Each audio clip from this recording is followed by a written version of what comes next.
Thank you, Scott, for sitting down with us today to discuss a little bit about acupuncture. So, what inspired you to become an acupuncturist? There really is no one reason why I got into acupuncture. I had always been interested in Chinese medicine and I guess it would say indigenous medicinal methods from around the world, and I had gotten into martial arts and had done a lot of reading, and at one point I was unhappy with where my current direction was heading, and I was looking for something more fulfilling in my life. So I eventually discovered that you could actually go to acupuncture school in the United States, which is something you wouldn't think about. Exactly. And so once I found that out, it was a no-brainer. I just took off. So I always say it's kind of like fate. It was just something I was meant to do. That's great. So since you found that you could study acupuncture in the United States, where did you receive your education and training? I went to the New England School of Acupuncture, which is actually the oldest school of acupuncture in the United States. Okay. Developed somewhere in the late 70s. So not that old, but it's a great school, and it was very highly accredited. Very nice. So. For those who aren't too knowledgeable with acupuncture, can you just briefly explain what acupuncture is? Acupuncture is really it's an ancient healing art developed, at least in what we call present-day China, and it involves thin, solid needles. And there's nothing that's injected or anything. These are just plain solid needles, and they go into specific acupuncture points in the body. And an acupuncture point exists on an acupuncture meridian. You may be asking, what's a meridian? A meridian is like a channel. Sometimes I like to say, if you look out in nature, you see a river flowing in nature. It's very similar to that concept. So you have all these rivers flowing up and down your body, and at certain points along the river there's these concentrated areas of what we say energy in the body. The Chinese use the term qi. Korea uses ki. Japanese, they'll say ki. Every country around the world has its own form of energy. The most, I guess, modern way to describe it would be an electromagnetic type of energy. Okay. And so when the needles go in there, it stimulates the body, and we're looking to balance the body out.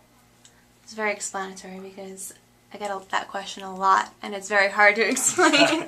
So you were just talking about the needles and the whole electronic, would you say electromagnetic? Electromagnetic energy. So is that how they work? Well, yes. When you put in a metal, metal stimulates the electrical and magnetic energy of the body, and so these meridians actually go through the entire body. So most people, we have the access points are on the skin, but internally the meridians are actually going through each organ.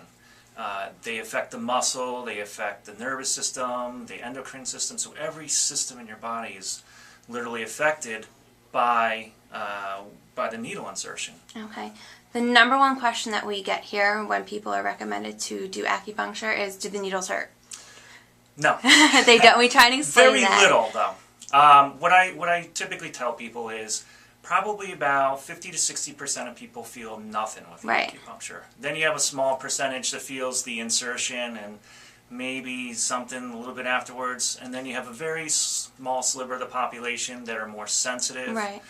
But the ironic thing is those more sensitive people are usually the ones that come back over and over again. Definitely. And I've seen for years. So. I think people automatically they think needles, it's like a hypodermic needle, and it's nothing compared to that. Very, very different.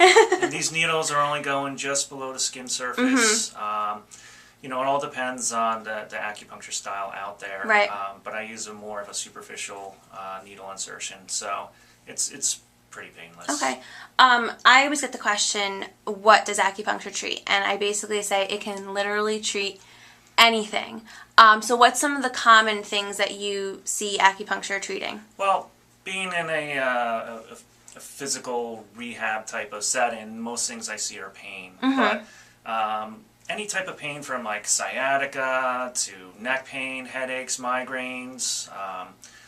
We also get digestive complaints, so people who have nausea, or we get that with fertility as well. People who have who are morning sickness. I mean, there's really, like you said, it can actually treat just about anything, only the, efficacy will vary based on how severe the condition Right. is. Also, insomnia. People have a lot of difficulty sleeping. Yeah. Acupuncture seems to have a great effect in helping them get to relax and go back to sleep again. So. Nice. I know a lot of people are turning more towards acupuncture for infertility.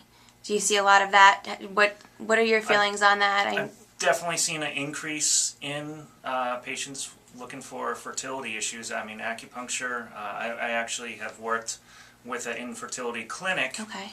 And their success rates have increased dramatically.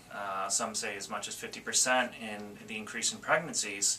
And so more fertility clinics are actually reaching out to acupuncturists to do treatment for either how do we say, balancing out the body before you actually go for maybe in vitro or whatever other form of infertility treatment you're going for. And then sometimes even on a day of a transfer or the actual egg retrieval, acupuncture is often performed on those days. So definitely an increase. I know something that kind of sets you apart that we haven't really seen here at Marion Wellness Center until you came along was you're able to treat a woman who is pregnant throughout her pregnancy. Oh, absolutely. And I know obviously it comes down to the acupuncturist's own insurance, but you do have that capability, so I know that does set you apart. Yeah, I mean, I've seen people through, even before they were even thinking about getting pregnant, all the way up through pregnancy and afterwards. So acupuncture can be used through all stages of it. It's great 'cause it's a natural way of treating the elements. Yeah. So are there any specific cases or specialties that you enjoy treating? I know from prior conversations with you, you've said you've had the best results, I believe, with digestive issues along those lines, I believe.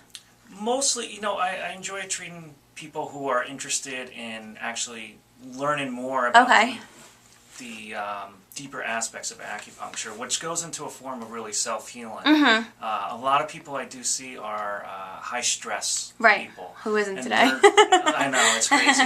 People are really looking to figure out how to actually heal themselves. And I do kind of specialize in some of the older healing methods that go along with acupuncture, such as meditation and what we call Qigong and Neigong. And these are essential to a person's ability to,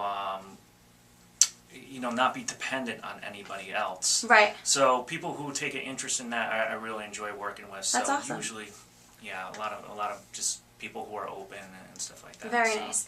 About how long would you say a typical acupuncture session is? On average, about 45 minutes. It can give or take, anywhere from 30 minutes to up to an hour and a half. I've seen treatments, but on average about 45. Okay, and how do you think acupuncture has become more of an accepted treatment in the recent years? What have you seen change? Well, two major things. One is people are actually educated more about it. We've seen it on Dr. Oz now and Oprah. I mean, that was never really talked about when I kind of graduated at the time where acupuncture was just starting to become more prevalent in the United States. A little bit more mainstream. And so that's a huge thing. People know more about what it is.